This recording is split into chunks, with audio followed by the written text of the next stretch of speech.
Okay, so today I'm going to read you a literary nonfiction book. It is called Tigress by Nick Dawson and illustrated by Jane Chapman. While I'm reading, I would like you to be taking notes in your your reader's notebook under the Writing About Reading tab. So you're going to open up your book, your reader's notebook. You're going to put the title Tigress up at the top. In a moment, you're going to pause the video to do this, okay? What I want you to do is write Tigress at the top, underline it because it's the title of a book. And then while I'm reading, I would like you to, and again, you can pause throughout.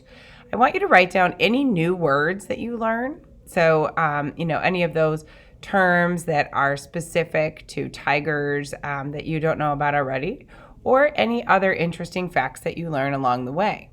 At the end of the book, I'm going to ask you to take a picture of your notes and add it to our assignment for today. So let me get into the book.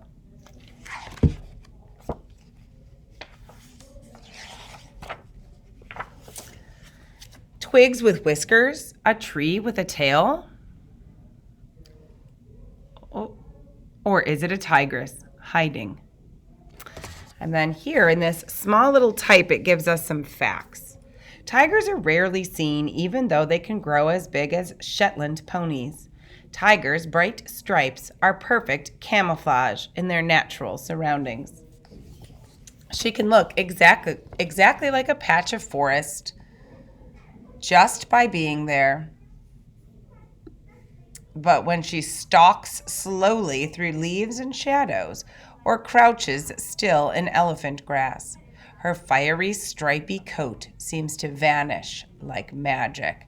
So you can see how she is camouflaged here with her coat. Bigger than your fist, her pink nose sniffs the air. Her ears turn to listen for the smallest noise. Bright as torches, her large yellow eyes gleam all around. Tigers don't have a great sense of smell, but their eyesight is 6 times better than humans, and they have amazing hearing. She's searching for a new den somewhere safe for young cubs. So tigers' babies are called cubs. Smooth as a river she moves. Her plate-sized paws press the ground but don't make a sound. When she runs, strong muscles stretch and ripple her body like wind on water. She finds an untidy pile of rocks across the clearing, full of dark cracks and crevices, perfect hiding for tiny cubs. She will bring them here tonight. Mother tigers look after their cubs alone. So when the mothers hunt, the cubs are left unprotected. Changing dens helps to fool predators such as leopards and wild dogs that may kill the cubs. So instead of just leaving them in the same place every day where someone might figure it out, they're constantly moving them.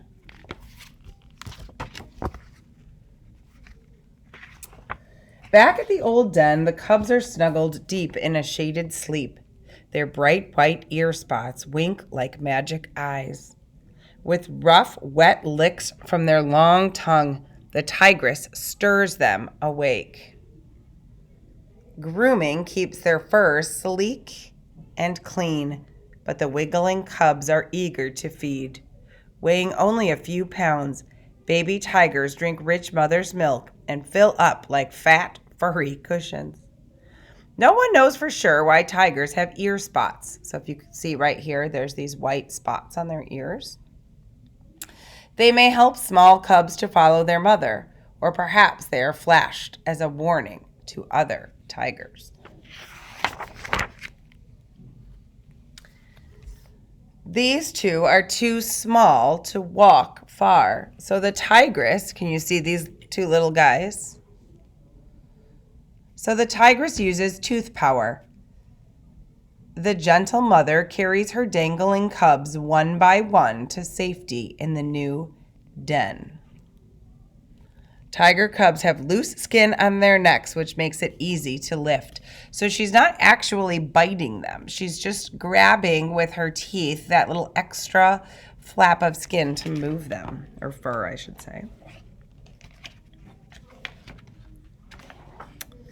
While the tigress hunts for food, brother and sister stalk, stretch, and snarl.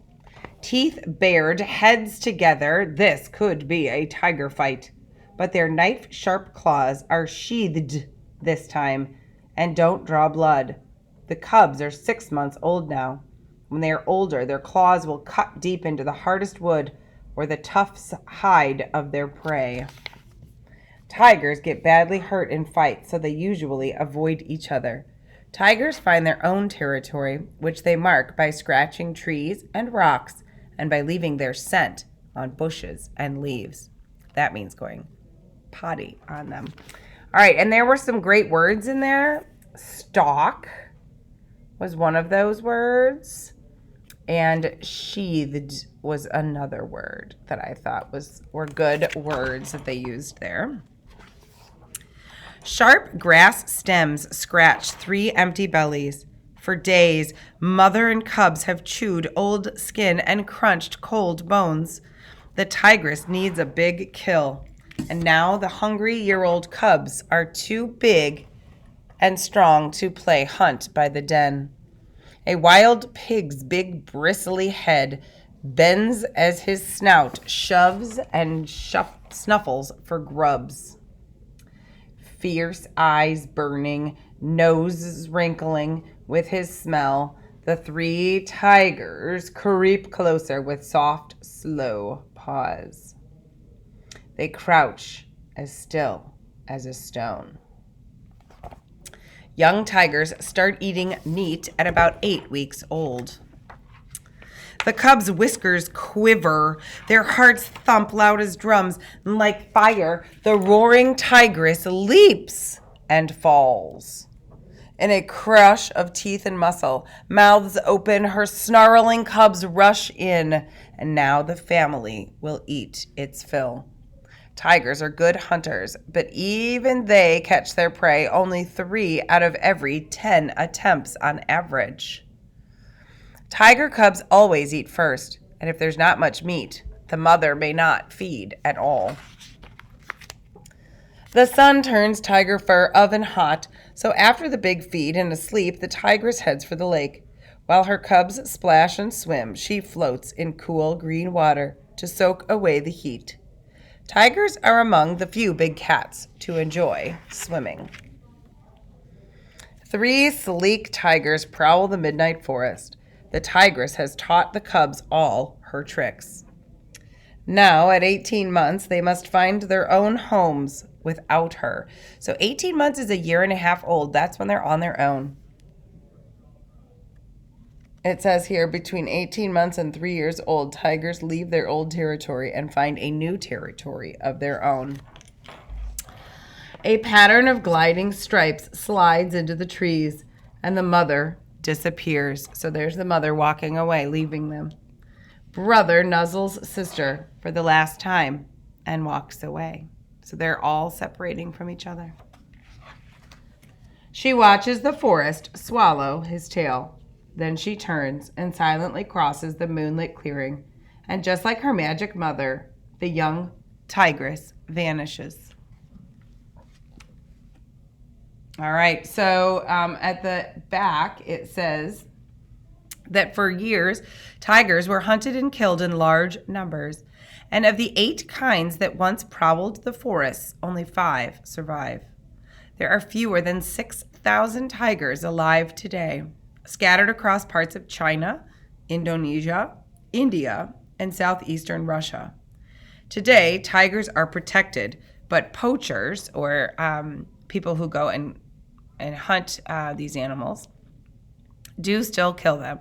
And people are slowly moving into the land where they live, threatening our last wild tigers with extinction. All right. So that is the book Tigress. I hope you learned a little bit about tigers and how they grow up and how they live. So please take a photo of your notes and add it to the assignment.